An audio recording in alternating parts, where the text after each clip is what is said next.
Bienvenidos a una nueva edición del podcast Algo que decir de Radio France Internacional. Mi nombre es Alejo Shapire y en esta oportunidad les propongo un programa sobre bicicletas y canibalismo. El periodista y escritor colombo-venezolano Sinar Alvarado es un fanático del ciclismo. Hoy escucharemos acerca de su relación sadomasoquista con las dos ruedas como aficionado que es a esta tortura de pedalear largas distancias, pero también de las posibilidades narrativas de este vehículo. Porque la bicicleta es para él una excusa para urdir relatos maravillosos, un revelador de historias de vida y de pueblos, así también como para narrar cuestiones más sombrías, como el dopaje.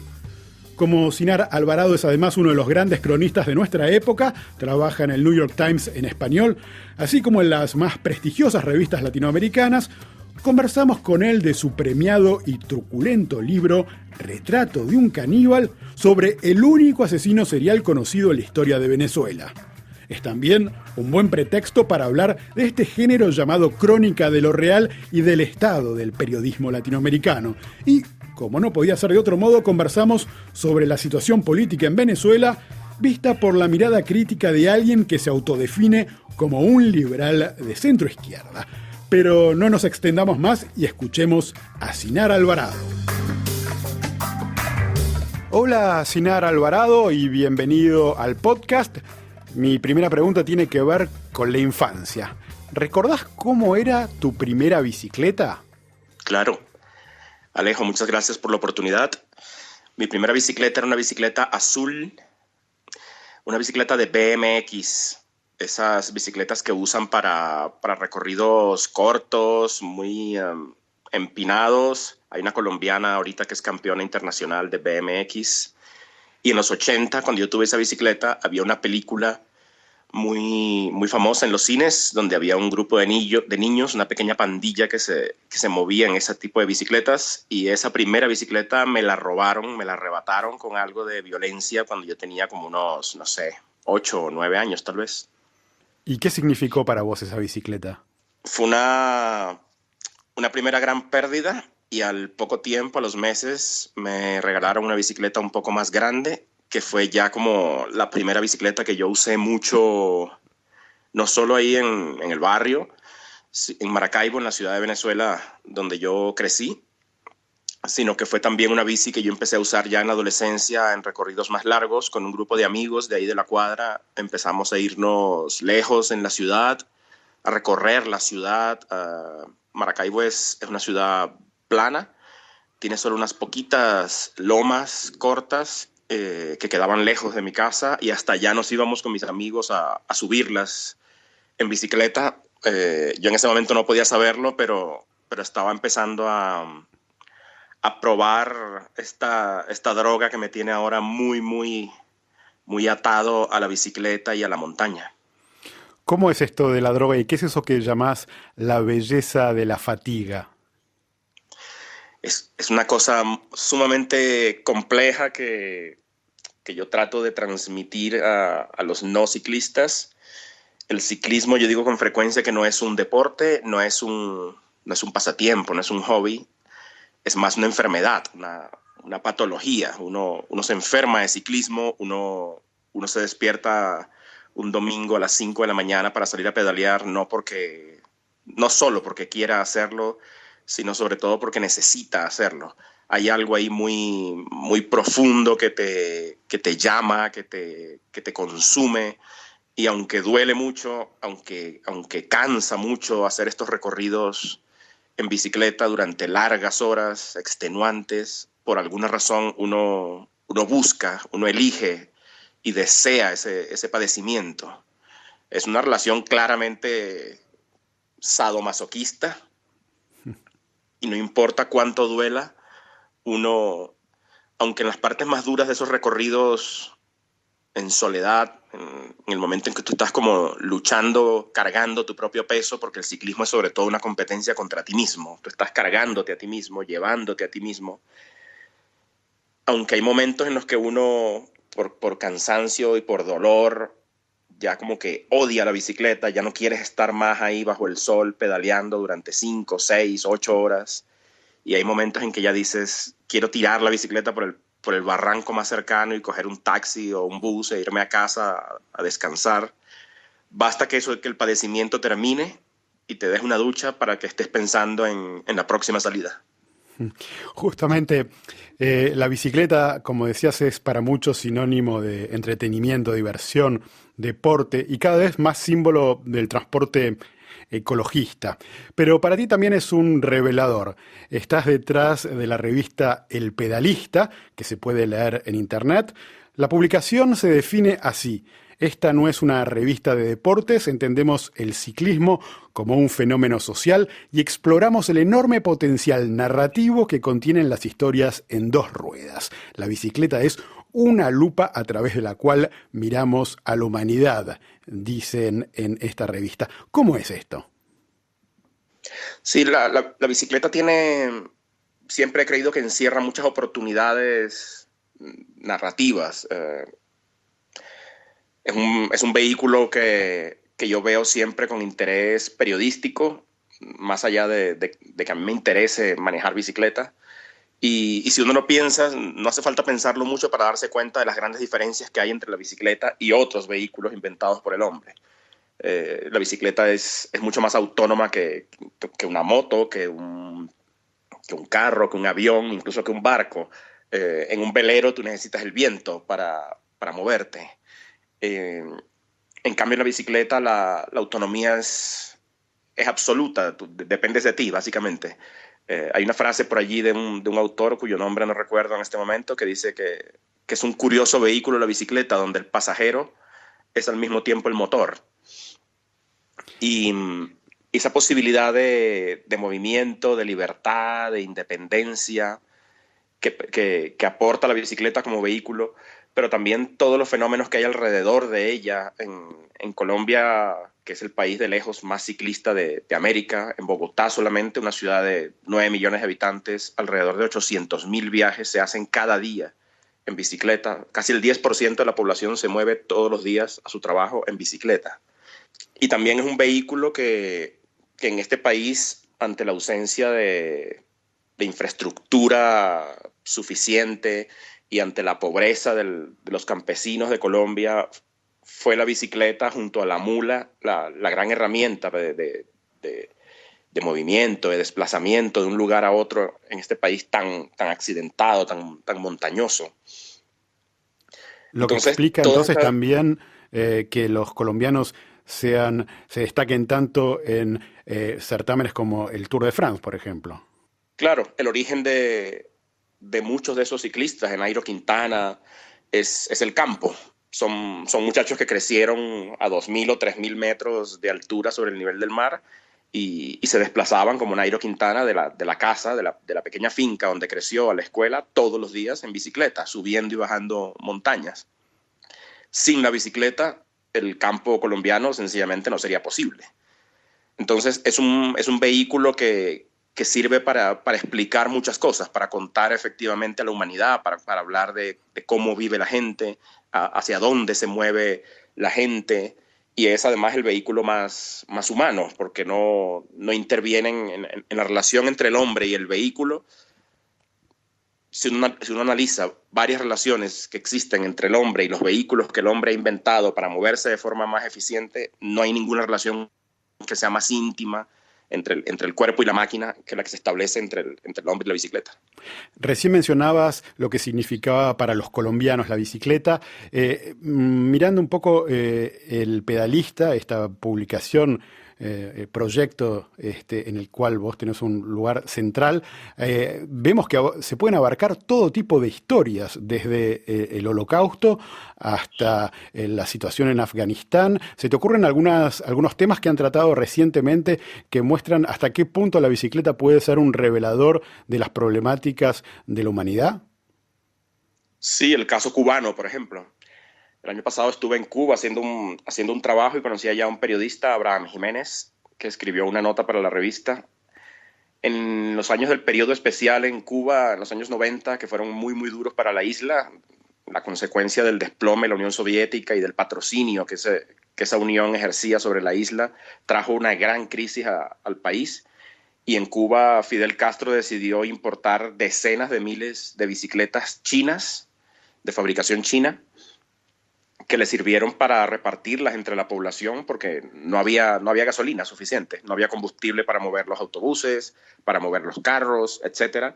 Y, y durante varios años, buena parte de la población en la isla se movió a pedal. Y la bicicleta, bueno, fue la solución de transporte para varios cientos de miles de cubanos durante esos años difíciles de falta de combustible y recursos. Y también se convirtió en un premio en las escuelas, en fábricas, en instituciones públicas. Había concursos mensuales y se premiaba con una bicicleta del Estado, de estas importadas de China, al mejor empleado, al mejor estudiante, al mejor profesor, al campesino más productivo. En épocas de crisis muy dura, la bicicleta se convirtió allá en el gran objeto de deseo. Era un símbolo de éxito y era la gran herramienta de supervivencia y que aportaba ventajas en medio de esa vida calamitosa y limitada. Sinara Alvarado, el ciclismo también tiene un lado menos amable, el dopaje. Has investigado sobre este asunto para el New York Times en su versión en español. ¿Ha cambiado algo el tema del dopaje desde casos como el de Armstrong, que perdió todos sus títulos del Tour de France por esto, o sigue siendo un flagelo como si nada hubiese pasado?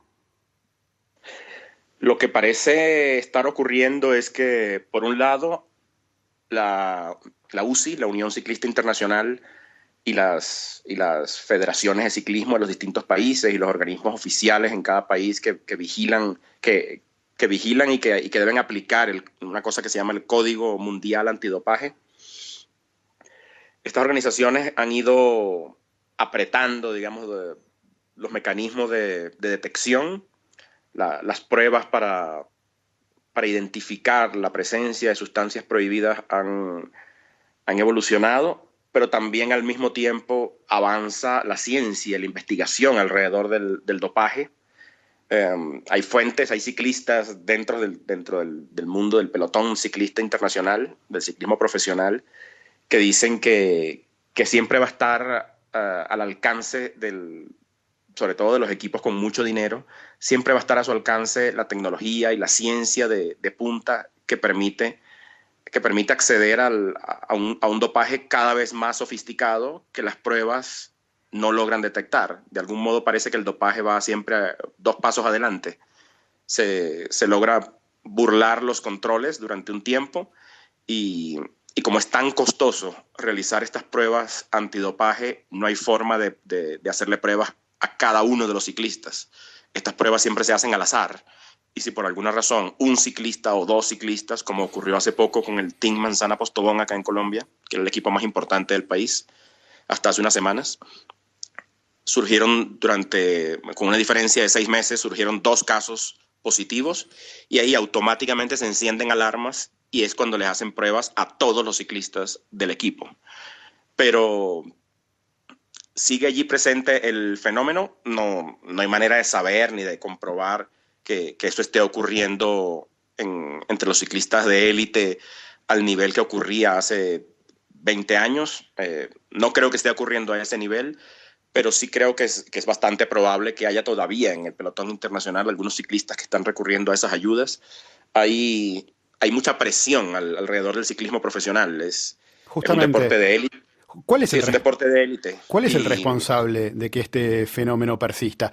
¿Son los patrocinadores? ¿Son algunos ciclistas que quieren de todas maneras utilizar todo lo que esté a su alcance? Porque parece una trampa perfecta de la que nunca se puede salir, donde no necesariamente los ciclistas se benefician puesto que ponen en riesgo su salud. El deporte termina manchado, termina siendo un problema para los patrocinadores que finalmente no quieren estar pegados a esta situación. ¿Cómo se explica y quién está detrás de que este flagelo pueda seguir continuando en grandes espectáculos donde se juega mucho dinero?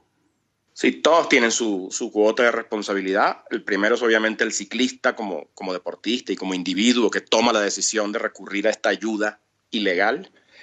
pero hay toda una estructura que se beneficia del dopaje, digamos. De algún modo el equipo, el entrenador, incluso el patrocinador, mientras no se sepa que el ciclista está dopado, y si el ciclista gana y con el dopaje logra buenos resultados, todos se benefician, porque la victoria de algún modo le deja dividendos a todos, empezando por el ciclista.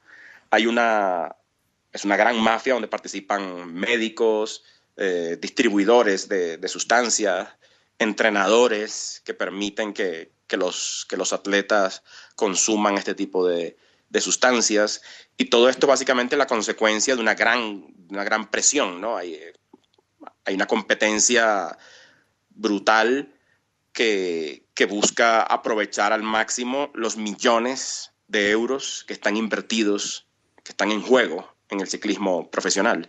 Y en un deporte donde la victoria puede decidirse por segundos, una ayuda que te permita a ti rendir al 15 o 20 o 25% más es decisiva. En el 2017, Rigoberto Urán, el ciclista colombiano, fue subcampeón del Tour de Francia por una diferencia con el campeón de 54 segundos, después de correr más de 3.000 kilómetros durante 3 semanas. Entonces, la vuelta ciclista más importante del mundo, en Francia, después de 3 semanas de esfuerzo, que se decida por menos de un minuto, te habla a ti de las dramáticas condiciones en las cuales se puede decidir el destino, ¿no? y la victoria. Son millones de euros que pueden cambiar de manos en segundos.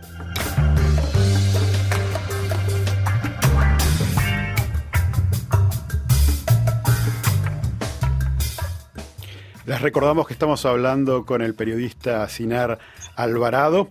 Sinar, una de tus especialidades es la crónica de lo real, la inmersión periodística. Has escrito para las revistas Soho, El Malpensante, Gato Pardo, o como decíamos hace un rato, para la versión en español del New York Times. También sos el autor de Retrato de un caníbal. Es una historia fascinante y truculenta, publicada en 2014 y que obtuvo el premio de periodismo de investigación Random House Mondadori. El libro es un relato sobre un hecho policial que también sirve de revelador social. Pero mejor contanos un poco vos, ¿quién es el Comegente y por qué las técnicas de investigación periodísticas te sirvieron para hacer un retrato de una sociedad? Sí, Dorancel Vargas Gómez, bautizado por la prensa de entonces con escándalo como el Comegente, es el único hasta ahora asesino serial en la historia de Venezuela. Cometió sus crímenes muy cerca de la frontera entre Venezuela y Colombia, que son los 2 países donde yo he desarrollado mi trabajo periodístico. Y es un caso que sirvió para contar cosas que lo superan, cosas que van más allá. Yo trato de identificar y de contar historias que no solo sean relevantes por sí mismas, sino que sirvan para iluminar fenómenos mayores dentro de la sociedad y que toquen, digamos, ámbitos mayores. En el caso de Dorancel, su propio caso de enfermo mental desatendido, olvidado por el Estado, por el sistema de salud pública, por su familia. De algún modo es un caso que me permite hablar de un victimario que se convierte en victimario porque antes fue víctima. La crónica de Dorancel Vargas Gómez, su perfil, es de algún modo también un reportaje que denuncia las muchas irregularidades del sistema de justicia, del sistema carcelario, del sistema penitenciario en Venezuela. Hay uno en el libro, se entera de irregularidades, en su caso, de errores que cometió un juez al ponerlo en libertad en un momento de su vida, y así hizo posibles varias nuevas muertes. Se habla del hacinamiento y de la violencia que todavía existe y hoy en día es mucho peor en las cárceles de Venezuela. Él estuvo un par de años preso en una cárcel que fue diseñada por 800 hombres y cuando él estuvo allí había 2.500. Entonces, y también el abandono de la salud. Dorancel es un personaje que si su familia si su familia no viviera en la ignorancia en la que vivió, si él no hubiera crecido en un hogar donde la esquizofrenia paranoide no hubiera sido una enfermedad, digamos, ignorada durante años, si él hubiera gozado de un tratamiento psiquiátrico adecuado, es muy probable que nunca hubiera terminado convertido en un asesino. Pero todo conspiró, la ignorancia, la desidia, todo conspiró para convertirlo en la máquina de muerte y de desgracias en la que se convirtió. ¿Podés recordarnos cómo se descubrió que él era, al menos al principio, un sospechoso de canibalismo? Sí, él vivió varias temporadas, unos años, debajo de un puente en las afueras de San Cristóbal, esta ciudad cerca de la frontera con Colombia, en Venezuela. Y primero un hombre de un barrio cercano desapareció y luego otro, y los vecinos se preocuparon y empezaron a buscar y encontraron que debajo del puente donde Dorancel vivía había restos como de cocina, de cocción, como unas ollas, unos peroles que rudimentariamente él había armado ahí para cocinar, y restos de ropa con sangre, unas botas de trabajo de uno de estos personajes desaparecidos, y ahí vieron que algo estaba muy mal y siguieron indagando, siguieron buscando y encontraron muy cerca ya unas fosas donde había restos humanos, huesos enterrados a muy poca profundidad. Y esto fue lo que ya desató el gran escándalo y lo detuvieron a él y empezó la investigación. Señor Alvarado, la crónica de inmersión periodística tal como la practicás en los últimos años, probablemente con razón, ha ganado mucho prestigio. Se supone que es ahí el espacio donde está la crema de cierto periodismo latinoamericano. ¿De dónde viene este prestigio, a tu entender?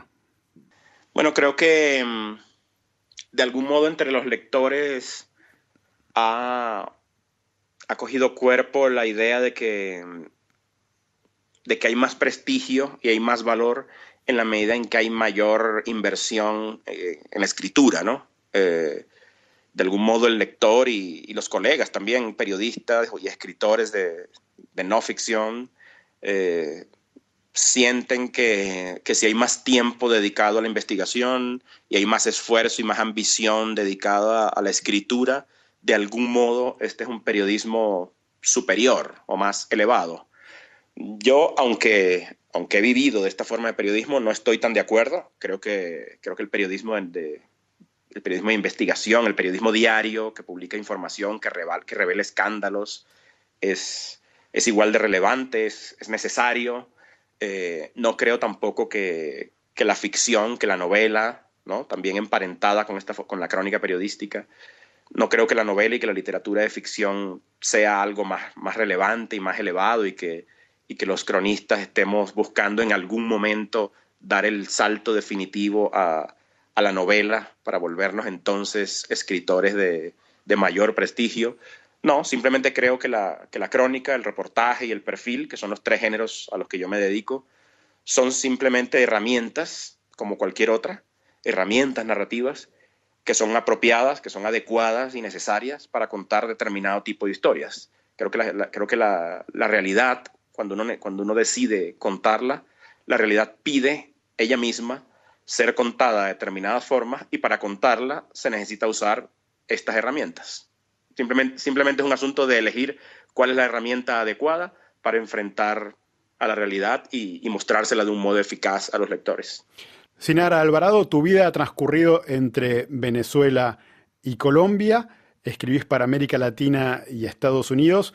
¿Cómo percibís esta relación con este espacio tan amplio y en especial con ese electorado cada vez más amplio que está en Estados Unidos?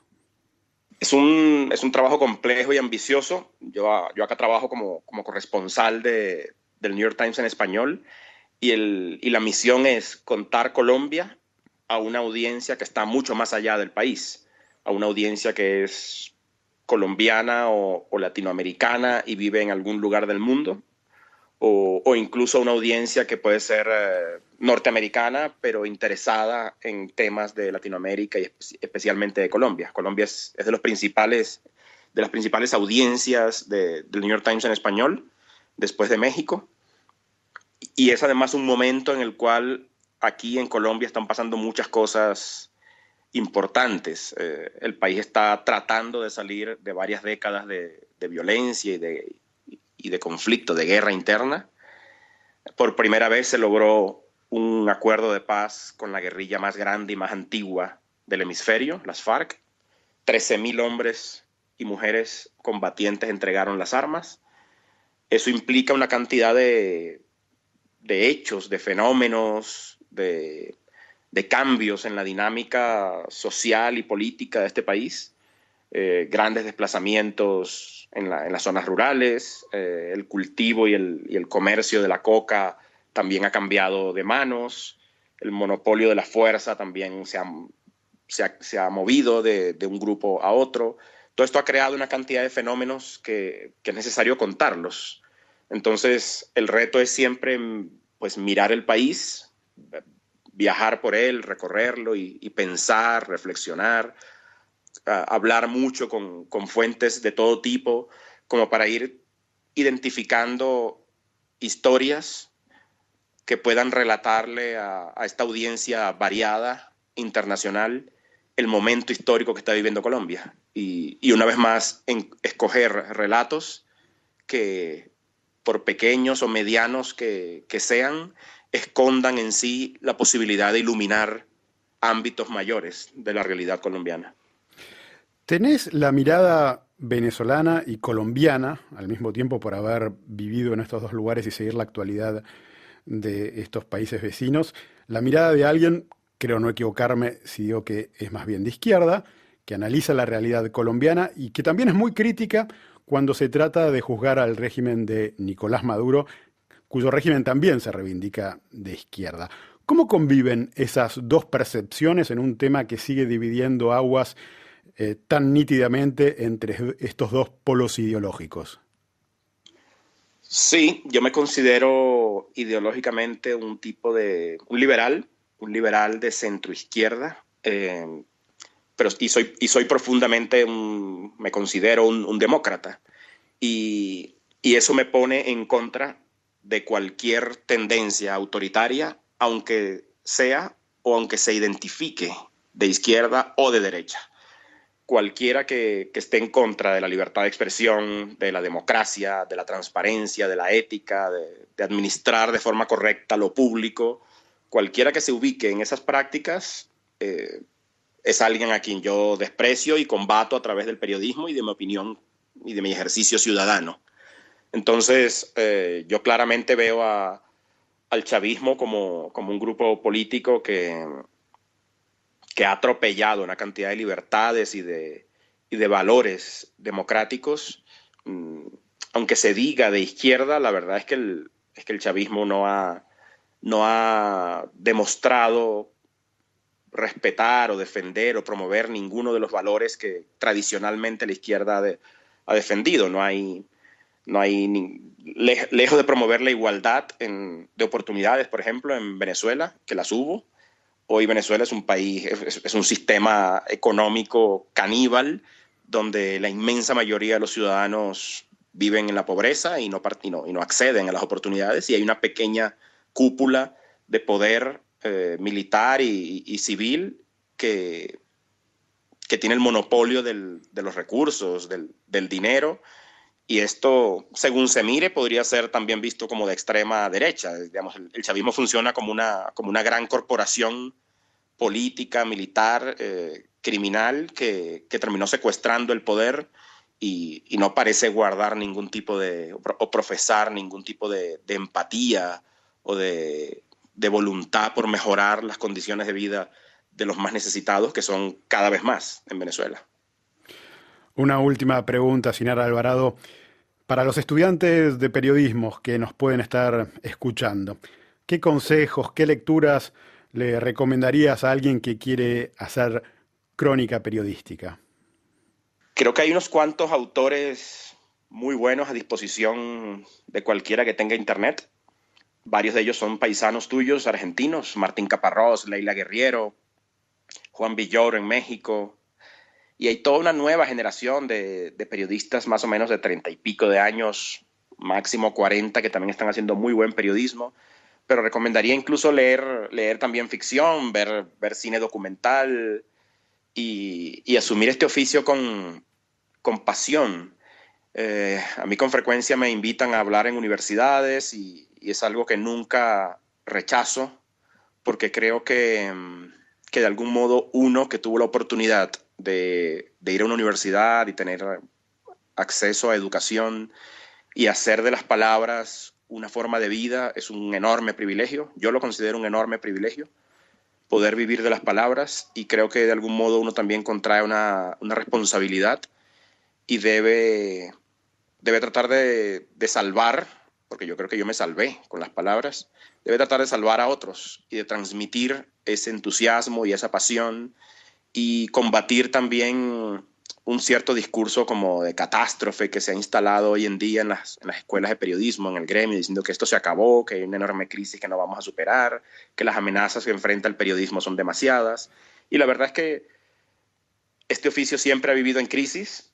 Nunca va a haber periodismo en condiciones ideales, siempre vamos a estar enfrentando dificultades, pero creo que es definitivamente un oficio por el que vale la pena apostar. Creo que si esta vocación se asume con verdadera convicción y uno se prepara a conciencia, son grandes cosas las que pueden ocurrir en el futuro. Muchas gracias, Sinar Alvarado, por conversar con nosotros en Algo que Decir. Alejo, un placer. Muchas gracias por escuchar un nuevo episodio de Algo que Decir, el podcast de Radio France Internacional. Sepan que pueden encontrar los capítulos anteriores en iTunes o en rfimundo.com.